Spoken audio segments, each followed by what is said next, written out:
ஆண்டவரே, இன்னும் ஒரு வருஷம் போயிட்டே இருக்குது, என் லைஃப்ல ஒரு அற்புதமும் நடக்கல. ஆண்டவரே, என்னை கைவிட்டுட்டீங்களா? என்னுடைய வாழ்க்கையில ஒரு முன்னேற்றம் இல்லையே. ஐ am stuck in the middle.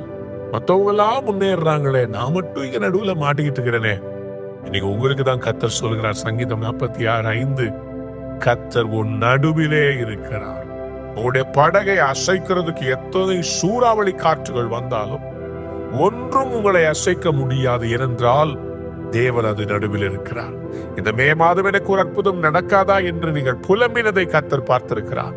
அவர்தான் உங்களுக்கு சொல்ல சொன்னார், கர்த்தர் அது நடுவில் இருக்கிறார், அது அசையாது. அதிகாலையிலே அதற்கு சகாயம் கிடைக்கும். In the early morning I prophesy that there will be a supernatural turnaround.